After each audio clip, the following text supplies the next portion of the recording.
Muy buenos dias, hermanos! Que bendição nessa manhã, né? Desse sábado frio, 29 de junho do ano 2024, em la cidade de Montetingolo, um frio terrível, pero acá estamos para gravar uma vez mais uma palavra de paz de Deus para a tua vida e primeiro é para a minha vida. E vamos falar desse tema, servos, somos servos, não escravos, somos servos de Deus, por amor somos servos. Servos por sua graça. Antes éramos escravos e agora somos, por assim dizer, escravos de sua graça. Somos servos. Qual a diferença, pastor? Que o servo é servo porque quer. Ele escravo não é porque quer. O escravo é porque tem uma deuda. Assim era naqueles dias, não? Depois, em outros anos, tanto os Estados Unidos como o Brasil, principalmente, dos países principais no mundo que houve esclavitud, não? Mas já que muitos países do mundo tiveram escravos, pero eu tô escravo desse tipo, não? Que era simplesmente viajar e comprar a la outra pessoa, né? Porque uma tribo ganhava a outra tribo na batalha, escravizava e vendia. Sem embargo, acá não, acá havia lei nessa época, não? A lei de los romanos, e Pablo está se remetindo à ideia del escravo por deuda, não? O escravo que contraiu uma deuda e tem que pagar, e paga sendo escravo, está trabalhando, está que pague toda a deuda, e ele esse servo era aquele que já havia trabalhado tanto como escravo, generalmente, não? Que se hacía servo. Dizer, mira, já não te devo mais nada, pero tampouco tenho para onde ir, vou me dar um trabalho, me dar uma comida, um pão, eu me quedo acá, sigo sendo uns trabalhos que eu venia sendo antes, porque no total tampouco tenho de onde quedar-me, de onde ir, passei toda a minha vida cá, não? Pero nós outros não somos servos com essa intenção, não somos servos com a intenção, sabe qual? A intenção mais grande, que é realmente dar-nos, entregar-nos diretamente ao Senhor. Por quê? Porque Ele nos ha hecho livres. Ele nos ha hecho livres. Pero o pastor vai estar falando que é escravo. Claro, Ele nos ha hecho livres da esclavitud, pero nós outros nos hacemos servos por amor. Nós outros seguimos escravos, pero não a hora do pecado, sino a la graça de Deus. Porque sempre somos deudores, pero por suposto que nunca vamos a poder pagar a graça, porque a graça não se paga, não há preço, por causa da própria palavra, que é grátis. Como que vai pagar algo que simplesmente é grátis? Não? A definição aí de graça, da palavra charis ou charis, de grego, não? Que quer dizer figurativamente ou espiritualmente uma influência divina sobre o coração, não? Estou lendo aí direto acá del dicionário, não? E se reflete na vida. Gratitud, inclui a gratitud, também algumas tradições é merecer aprovação, aprovar, congraciar-se, donativo, favor, gozo, graça, gratitude, mérito. E há muitos significados bíblicos, não? Se eu pongo aí para os irmãos, mira quanto significado. Tudo isso acá está falando de la graça, não? Pero basicamente é um acto de bondade, bondadoso, boa vontade, referente ao favor divino, não? Prazer ou gozo de Deus, que Deus põe, que Deus recebe, que aquele que recebe a graça de Deus, não? É um sentimento de gratidão, de conferência de favor, consciência de favor recebido, ser agradecido. É de isso que vamos falar hoje, e é isso que temos que ser, não? Agradecidos. Por isso que eu pus, somos servos, não somos escravos. O escravo, ele imagina no que é viver uma vida escravizada. A vovó vai dizer ao tchavão, graça por me escravizar, graça porque tem que pagar essa deuda. Perdão, irmãos, perdão. Estou correcionado, por suposto, um frio terrível a hora da manhã, não? O escravo ele está sempre mal, está sempre enojado, está preso, está sendo submetido. Não? Uma pessoa nesse estado não queda bem, não queda normal, não queda feliz, não queda contente. Sem embargo, ele servo ha decidido servir, ha decidido quedar-se. Ele viu que havia algo bueno em seu Senhor e a hecho dessa pessoa na seu Senhor. Pero nesse caso, acá estamos falando do mesmo Deus, porque estamos falando da graça. Vamos ali, Pablo explicando aos romanos e dizendo a eles, pero graças a Deus, graças a Deus, graças, Senhor, graças a Deus. Que a um que era escravo de pecado, habéis obedecido de coração, aquela forma de doutrina a qual fustes entregados, ou seja, obedeceram a ideia do evangelho que foi planteada a eles, não? E libertos do pecado, perdão, fomos livres do pecado, vinimos a ser servo de la justiça.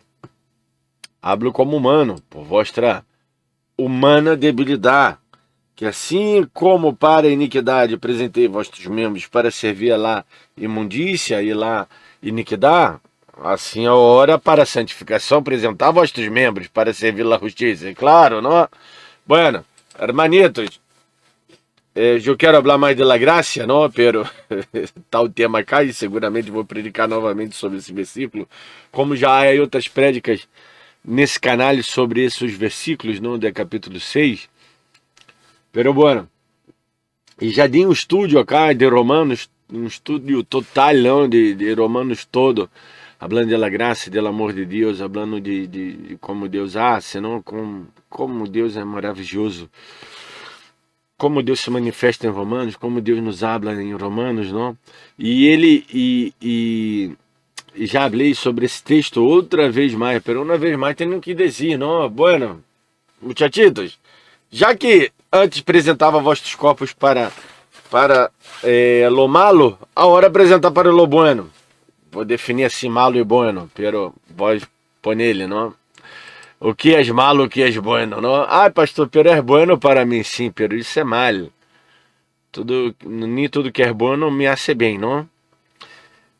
Que assim como para a iniquidade apresentei vossos membros para servir a imundícia e a la iniquidade, assim a hora para a santificação apresentar vossos membros para servir a justiça. Porquanto eres escravos do pecado, ou seja, não tinha opção. Antes, vós estava preso aí, vós não tinha decisão própria por ser escravo. Eres livre acerca de la justiça, não? Pero que fruto tinha daquelas coisas de las quais a hora os avergonçais, porque o fim delas é morte. Mas a hora, haveis sido libertos do pecado e servos de Deus, tenha por vosso fruto lá a santificação. Temos que buscar a santificação, sem a qual nada verá o Senhor. Buscar a paz com Deus e a santificação, sem a qual nada verá o Senhor, diz o escritor de Hebreus, não? Porque a paga del pecado que és la morte, mas a dádiva de Deus és la vida eterna em Cristo Jesus. Sim, pastor, Pedro está falando de graça, eu já estou aqui com medo em casa, que eu vou para o inferno. Se vós seguir pecando ignorantemente, sem entender a graça, bueno, entender a graça, eu digo entre mil comillas, não entre comillas, porque a graça, se vós me perguntam, eu estou um pouco sem te explicar, é justo murindo por ele justo, ele bueno murindo por ele, tomando o lugar dele malo, uma pessoa sem pecado, levando o pecado de todos, e não há como explicar muito daí, não posso te explicar muito, porque vai quedar difícil, minha mente não dá para entrar isso, não dá para entender isso, e tua mente não creio que é tão mais evoluída que a minha para poder compreender com toda, como diz o Pablo, anchura, profundidade, largura, a graça de Deus. A graça de Deus se vai manifestando em nossas vidas, todos os dias, em los mais mínimos detalhes, suas boas acciones hacia nós outros, primeiramente já não nos mata, não, já não nos trata, como diz Salmo, segundo nossas iniquidades, segundo nossos conceitos errôneos, segundo nossas debilidades, nosso erro, nossa falta de voluntar, nossa falta de gana de fazer as coisas, nossa maldade, nossas malas decisões. O Senhor não nos trata dessa maneira, Ele nos trata com amor, com graça. Agora, não é por isso, sempre falando da graça, não, e falando de servos e não escravos, não é por isso que eu vou aquilo que quero, porque na verdade esse servo acá que eu pus servo e não escravo, esse servo já é livre. É livre porque ele não está mais barro da esclavitud. Pero devemos ser servos, o que seja. Tá bem, ele não é mais ele não é mais escravo, ele é livre. Ele é livre para ele rir que dá-se. Pero se ele riu que dá-se, tem que dar barro la lei. La lei de aquele que ele quedou. Não estou falando que devemos viver barro la lei, não. La lei do Antigo Testamento, não, de hipótese nenhuma, não. Essa era uma lei de los judíos. Nem los judíos hoje deveriam viver barro la lei de Ejos, que foi dada a Ejos naquele tempo. Essa lei foi uma lei.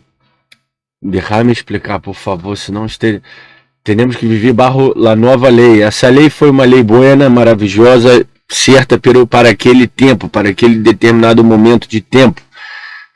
Hoje eles devem viver, hoje eles e vós e todos nós outros devemos viver barro la lei de la graça de Jesus, de barro de la interpretação de Jesus a la lei que Deus havia dado antes. Agora sim. Por quê? Porque a outra lei era mala? Não, hipótese nenhuma, era buena, foi muito correta, foi muito sábia, foi muito certa e foi muito necessária para aquele momento. Pero hoje já queda antiquária, não? A los olhos de Jesus. Por exemplo, a lei dizia que se tu filho fora muito rebelde, não? Que tinha que fazer com ele? Apedreá-lo. Não, perdão, tinha que pior todavia. Não sei o que é pior um pouco, não. Tinha que deixar ele colgado na madeira, por isso que é maldito, não? Que está colgado na madeira era maldecido, porque era um tipo que blasfema, um tipo que não obedecia, era colgado na madeira. Para quê? Para que era colgado na madeira? Para morir, que as aves veniam e iam comendo tipo despacito, não? As aves de rapina. Arrancava os olhos, os cuervos, iba comendo el tipo. Ou seja, ele moria assim, não? Que morte, não? Difícil. Então, essa lei, bueno, foi revogada em Jesus. Jesus disse, não, se tu inimigo, ou seja, quando tu é rebelde, se hace um inimigo tuyo, não mais um amigo, um hermano, não compartilha as mesmas ideias, não compartilha a mesma boa onda, não? Lo mesmo ser tuyo, la mesma bendição de Cristo. Então, que vou dizer, então, lo mata, lo rechaça, não. Jesus disse, se tu inimigo tu tiver hambre, dá de comer. Isso é a graça de Deus atuando em nossas vidas. Agora, não quero dizer que vai deixar ele ser todo o que ele queira com vós, e vós vai permitir todo. Isso não quer dizer. Não, amar também é impor limite. Já falo muito desse tema todo, né, canalha? Mira meus vídeos que vai sempre ver eu falando desse tema. Ou me haga uma pergunta aí que eu por aí gravo um vídeo com a resposta. Não, se querem algo mais específico. Se não, entenda o que eu estou falando. Não julgue mal, porque não haga um juízo. Eu estou falando que a lei do Antigo Testamento realmente foi renovada em Cristo. A própria ideia judaica acerca disso, eles entendiam que uma aliança, uma lei maior revogava a lei menor, não uma nova lei que era superior a essa lei que tinha antes, que é a lei do amor que Jesus nos ha ensinado. Então, somos servos e decidimos ser servos. Servos de quem? Del pecado? Não, porque del pecado, eu não posso servir ele pecado, del pecado, porque o pecado não me permite servi-lo, o pecado me escraviza, sou escravo del pecado. pero soy servo de la gracia de Deus, sou servo del amor, dessa graça, desse dom perfeito, dessa maravilhosa graça, dessa maravilhosa bendição, desse favor, maravilhoso favor imerecido que Deus, como diz, não, muitos idiomas, o próprio inglês, não, diz, maravilhoso, é algo maravilhoso, é algo excelente, é algo, não, eu me quedaria horas falando entre definições e definições e não poderia definir, solamente há que viver. Beijo em los corações, nos vemos amanhã para mais um vídeo. Hoje às 19 horas, com frio, com neve, com 0 grado, vamos estar reunidos nesse lugar e hoje é Estúdio Bíblico, não faltem. Besitos, tchau, tchau. A igreja vai estar calentita, de hoje, várias estufas, vou pôr aí 20 estufas, para os irmãos quedarem calentitos. Tchau, tchau.